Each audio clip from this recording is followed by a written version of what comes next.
संवादरायणं सूत्रभाष्य वंदे भगवन्तु पुनः पुनः ईश्वरात्मेन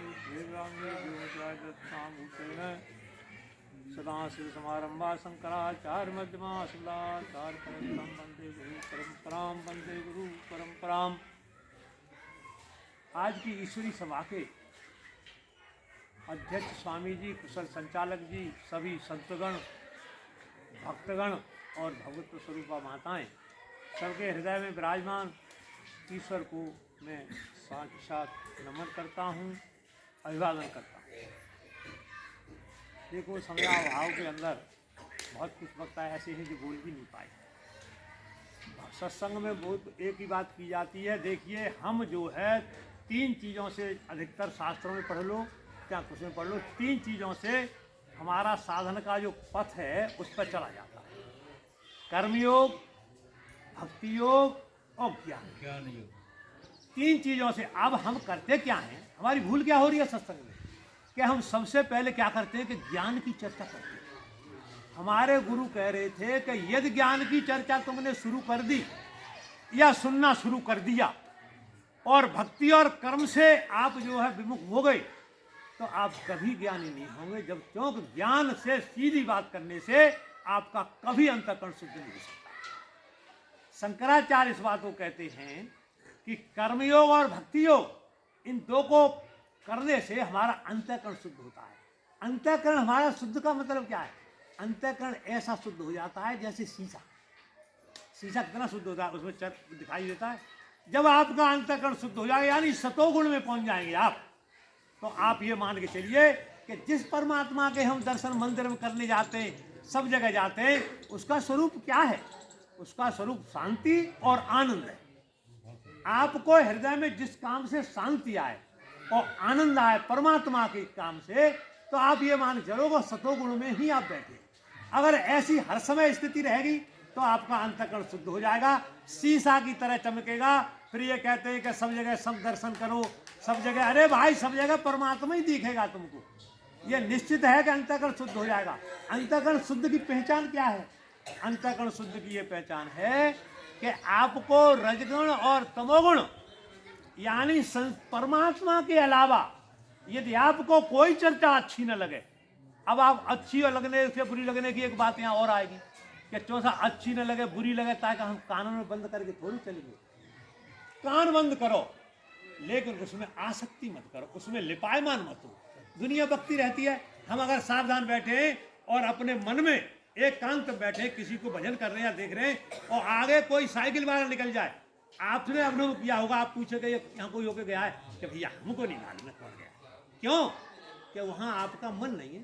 ये तो आप जंगल में भी संत पहले चले जाते थे कि वो पूजा करने, तो क्या वहाँ चिड़िया नहीं होती थी, जंगली जानवर नहीं होते थे, उनकी आवाज नहीं होती थी, लेकिन वो तो अपने मस्त आनंद में मस्त रहते थे, क्योंकि उन्होंने उस अंतःकरण को अपने को शुद्ध कर लिया था।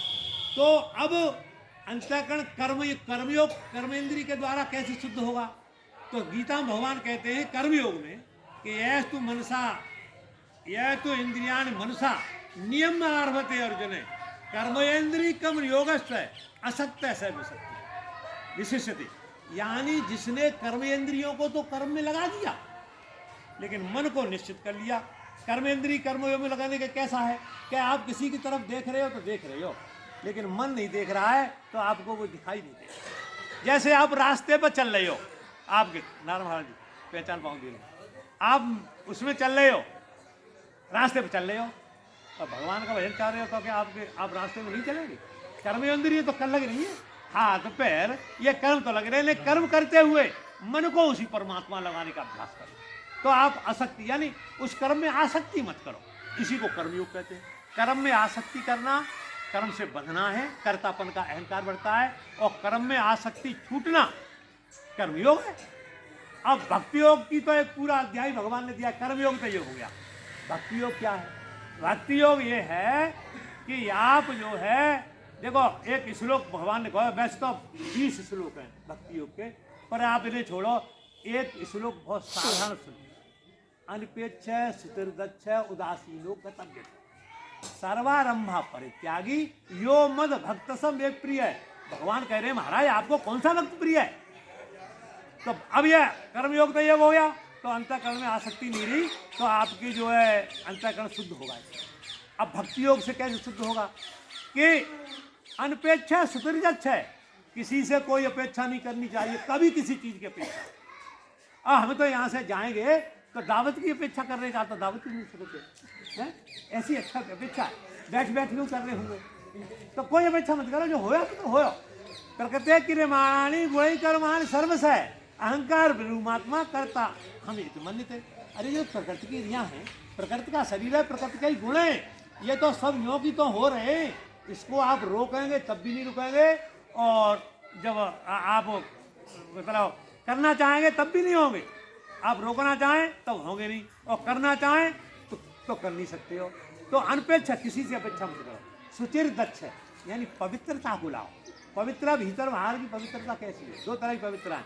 भीतर तो हम अपने नहा धो के मतलब ठीक रहते हैं, लेकिन हमारी अंदर की पवित्रता नहीं हो पाती है। कैसे नहीं हो पाती है कि हमारा जिससे राग है उससे तो हम हमेशा उसी का चिंतन करते हैं, और जिससे द्वेष है चिंतन उसी का करते हैं, पर उसका बुरा चिंतन करते हैं, और राग है उसका अच्छा चिंतन करते हैं। तो ये दोनों चिंतन जब आपको शांत हो जाएंगे तब आपके अंदर पवित्रता होगी। अब देखो भाई, बात तो ऐसी है, समय नहीं है, बड़ा विचित्रता बात है कि देखो पवित्र ये राग और द्वेष से मन में विचार करके आप कुछ भी नहीं कर सकते हो। जैसे हमारा कोई प्रिय वहाँ गया आगरा, तो हम यही चिंतन करेंगे कि आप कहूँ बच्चे बंदे वाहन चल लेना, कैसे जाएगा, कोई एक्सीडेंट हो जाएगा, तुम यहाँ बैठे रोक ले वो एक्सीडेंट, कभी नहीं रोक सकते। द्वेष कैसे करे, वो है बाँ को बुरा है जाए, बाँ को बिच्चरों को बुरा है जाए, तुम्हारे कहने से हो जाए क्या, उसका परमात्मा नहीं, तो इसे कर भी तो नहीं कर सकते हो। लेकिन अपने अंतःकरण को तो अशुद्ध कर रहे हो, अपने अंतःकरण को अशुद्ध कर रहे हो, इस काम को भी छोड़ दो, कितनी बढ़िया बात है। आपको अनपेक्षा किसी से अपेक्षा मत करो परमात्मा के अलावा। सुचिर दक्ष पवित्र हो, क्योंकि जो करता है वो परमात्मा में क्यों। उदासीन हो ऐसा है कि यदि कोई घर परिवार में गाली दे रहा है, माताओं से कह रहा हूँ और जो उनकी बहू है उनको भी सुना रहा हूँ कि अगर कोई सास गाली दे रही है तो सुन ले, बहू अगर उल्टी सीधी कर रही है तो माताओं को सुन लेनी चाहिए। और देखो भाई, ये कह रहे हैं भाई साहब ने एक बात कही कि आज क्रोध के लिए हाथ उठाओ।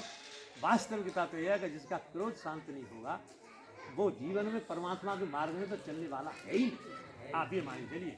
और क्रोध तब शांत होगा जब आप अपने को भूरे की मिट्टी मान रज मान लेंगे, दगरे की रज जिस पर सब लोग चलते हैं, किसी को दर्द वो मतलब पशु भी चल रहे हैं, मनुष्य भी चल रहे हैं, अच्छे भी चल रहे हैं, बुरे भी चल रहे हैं, और लेकिन उसे कोई फर्क नहीं है, वो तो रज जो में पड़ी, तो रज बन जाइए आप।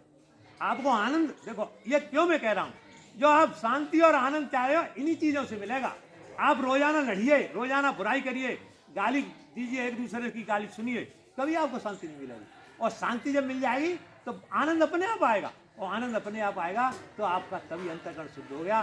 फिर तो आप ये कहेंगे कि परमात्मा मुझको ये चाहिए, तो परमात्मा किसी न किसी रूप में आपकी मदद करेगा। ये लोगों का अनुभव है, वो सब लोगों ने कहा है, और ये तो भक्ति है। उदासीनो गतव्य है, कोई चिंता मत करो जहर तो, और सर्वारंभ परित्यागी। आप कोई योजना मत बनाओ कि कल वो जी करना है, कि वो भैंसिया खरीदनी है, कि वो फलाना काम करना है, योजना कुछ बनाओ। जितनी योजना बनाओगे वो आपको झंझट में डालेंगे। अब एक बात याद आई कि चौथा सब ऐसे ही कर लेंगे तो संसार कैसे चलेगा, ऐसे सब नहीं कर पाएंगे। तुम आज चाहे तेरे सुन लेगा इनमें तो द्वाचारी कर ले, सोई बहुत समझियो तो संसार कल्याण हो जा, लेकिन सब नहीं कर पाएंगे जाए। जब हम कह रहे कहा तो शास्त्र अवैध कह रहे, अनाज काल के महापुरुष कह रहे, कितने है गए, ठीक है ना। तो अब इनका और फिर वहां के बाद अंतःकरण शुद्ध हो जाएगा। तब आप ज्ञान की चर्चा सुने, तब ज्ञान की चर्चा सुनेंगे, तो फिर आप अपने ये मान के चलिए कि फिर तो आप अपने स्वरूप ही में बैठ जाएंगे। इसमें फिर कोई ही लप्पा नहीं है। इसलिए कर्म करो तो वहाँ में अहंकार मत करो, और भक्ति करो तो काउते राग द्वेष वैसी चीजें सिखाएं, गाली गुस्सा क्रोध लो, तो आपका कल्याण हो जाएगा। अब संचालक का तो बढ़िया बड़ा विषय होता है, जो 1 घंटे में सब बोले चाहते हैं, 1-1.5 घंटे में तो संचालक जे आएगा और संचालन क्या करे बेचारी, बड़ी मुसीबत होती है। इसलिए वाणी को विराम। ओम पूर्णमदः पूर्णमिदं पूर्णात् पूर्णमुदच्यते पूर्णस्य पूर्णमादाय पूर्णमेवावशिष्यते।